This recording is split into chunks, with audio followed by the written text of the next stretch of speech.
What's going on, everybody? It's your boy back with another video. This is going to be a review for the Xbox One Elite controller. Now, just so you guys know, I did get to spend some time with this controller and check out some of the cool features about it. It even has a great app. Now, before I get into this review, I just want to let you guys know this is coming from somebody that actually collects a lot of different types of controllers, and I do play competitively, but that's mostly fighting games like Street Fighter. So before we begin this review, just keep in mind that this is coming from the opinion of a person who likes to collect and has many various different types of controllers already in his arsenal. So let's get into this honest review of the Xbox One Elite controller. Okay, let's start this review off by talking about the differences between the regular Xbox One controller and the Xbox One Elite controller. Now, some of these differences will apply to the original day one Xbox controller, not the second iteration of the controller, because that actually has some of these features, and I will point all of those out as we break this down. Okay, let's start off with the rubber grips. The rubber grips are the handles or the side of the controller. Right away, what you'll notice is that the Elite controller has a more of a rubbery feel than a plastic feel, which means that if your hands are sweating and things like that, if you notice with the Xbox controller, at least in my opinion, the OG original Xbox controller slips out of your hand if you start playing for, like, you know, maybe 30 minutes or so and your hands start sweating. You know, if you're getting like real competitive, your hands will probably be a little sweaty. And when that happens, the controller actually slips out of your hand. But with the Elite controller, because it has more of a rubbery feel than a plastic feel, the sweat actually makes it harder to slip out of your hands. Or let's just say that because it's rubber, it actually, the hotter your hands get, the more it'll stick to your hand. Now, it's not nothing creepy like glue or anything, but it just firmly sits in your hand. It actually does not fall out. So that is a plus for the competitive side of gaming, or if you just like to game for long hours or just for a long period of time in general. The other difference between the original Xbox and the Elite Xbox controller is the 3.5mm audio jack that you find at the bottom. It's slightly different from the second iteration of the Xbox One controller as well, but everybody knows that you need a 3.5mm jack at this day and time, just for any controller, just for headset reasons and things of that nature. Now let's get into the different types of sticks. When you open the package, you'll notice you have actually 6 types of paddles, because they're sticks, but I'm gonna call them paddles so you understand what I'm talking about. The 2 paddles that you have that you'll notice are called concave standard sticks. Those are the ones that you see on any Xbox controller. Those are the ones that most people will probably be more comfortable with.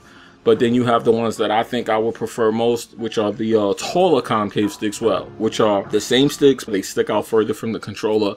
Now, by concave, I mean these are the ones that when you put your hand on the paddles, your thumbs will actually sink into the middle of the thumbsticks, giving you actual thumb preciseness.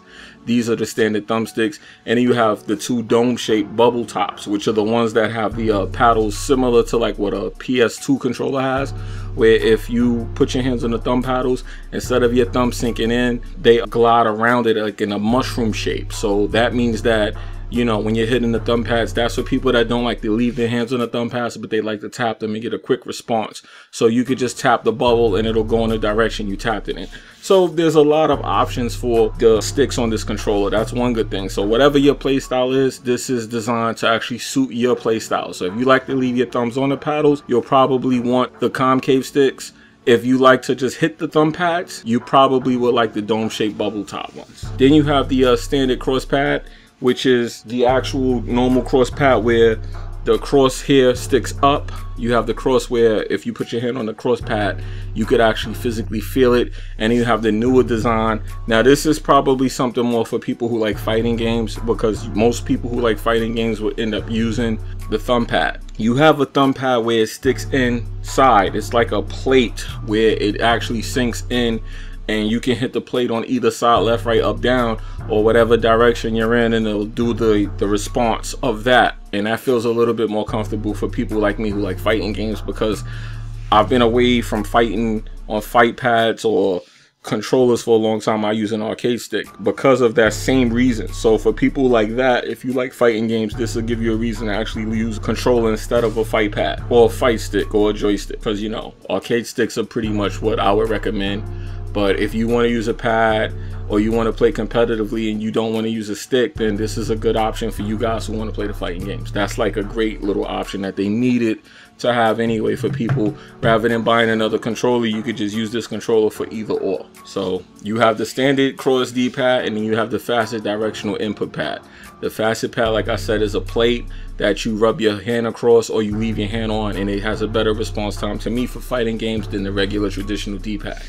Now let's talk about the back of the controller, where it's most unique.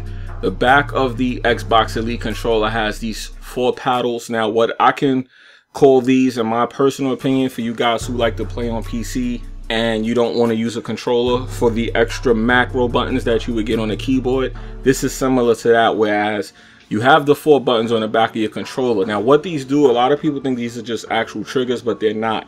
They're extra command prompts for the controller. Like say you need to press the right trigger to aim and then the left trigger to shoot. You can actually command that button to do both of those things at one time. So when you hit that trigger, it'll zoom in and shoot. Instead of you actually doing the 2 button commands, it'll do it like that. That's actually what this feature is. Now, some people may consider it cheating, some people may not. That's a whole nother story. But the bottom line is, if you want that added advantage, this will give you that by being able to program these buttons with an app that actually comes with the controller. But we'll get more into that in a second. When you look at the controller now, you'll notice that it has a switch in the back and a switch in the front. Now, what these switches are similar to what a gaming keyboard would have. These switches are actual gamer profiles. You can set up a certain configuration on your controller for a certain type of game, but then when you play something like a shooter or a fighting game, you may want to switch the peripherals of the controller. Now, when you do this, you can actually make a profile for the FPS game or a profile for the fighting game that are completely different with completely different parts of the controller, and you can set this profile up from one of the switches, and depending on what game you're playing, you'll just flip the switch on the back or the front to a different profile. How you set up the profile is determined by what you use the app for. The app actually has features in it, like you can take the calibration of the controller and change it to justify the actual sensitivity that you prefer. When you press down on a crosshair, it may be with most controllers, with the standard controller for instance, if you press down on the trigger, you have to press the button all the way down to make an input. You can actually calibrate the trigger so sensitively that just halfway through it'll squeeze and shoot.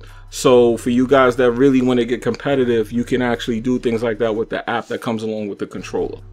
Overall, this controller is usually compared to a SCUF controller or any other modified type of competitive controller. Now, when you get into competitive controllers, the prices are where things become really creepy and scary for a lot of casual gamers. But this controller bridges the gap between a casual and an enthusiast to be a competitive gamer.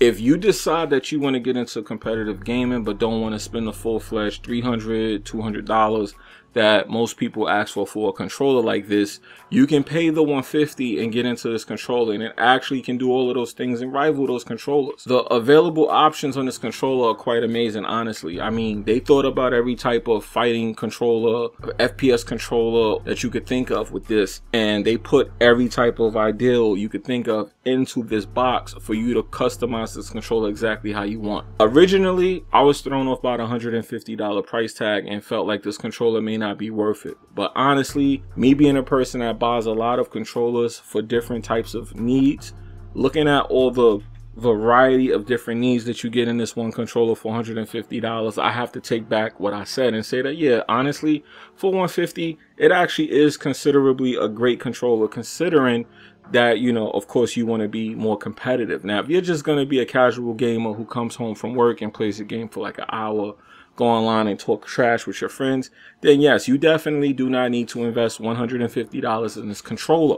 Now, if you're somebody that likes to go online and get very competitive and you want to be very serious about your gaming, then yeah, you may want to consider getting this controller, as it has a lot of advantages and it just has a lot of comfortability, which is most important for when you play game. Now, the fact that this comes with an app that helps you to even adjust the controller more to your feel means that you have all the options available to you to do what you really want to do with this controller.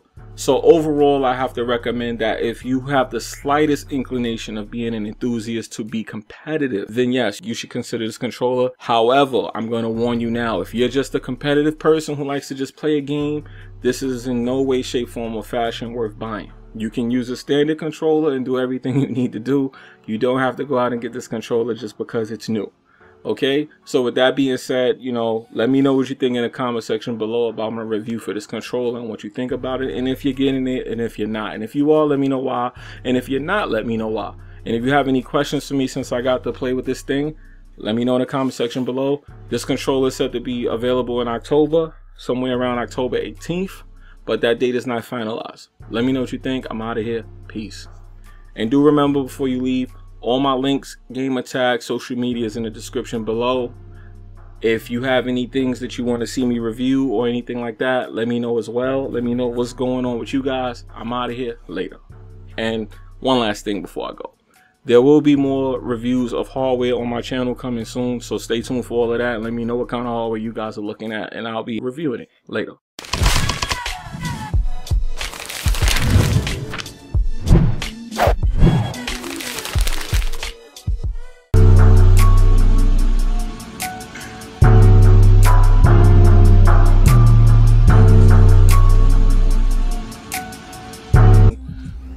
Video going up, that's going to be a new segment on my channel where I do suggestions on what people should get or use accessory wise for their gaming. So hopefully you guys mess with me on that. I'm gonna have like accessories for PC gaming, PlayStation, Xbox, and even Nintendo if that comes up. I currently do not own a Nintendo, so for you people that do Nintendo, I apologize, I don't have it, so I don't feel like I should get up here and talk about stuff I don't know. I'd rather do that than talk about shit from the perspective like how people say, oh, that's crap, that's garbage, and they don't own it. So since I don't own a Nintendo, I don't feel like it's my place to talk about Nintendo, good or bad, because everything I'm saying is just an opinion, and I like to have some kind of factual, you know, information or tangible object in front of me when I'm talking about something, rather than just going based off what other people are saying.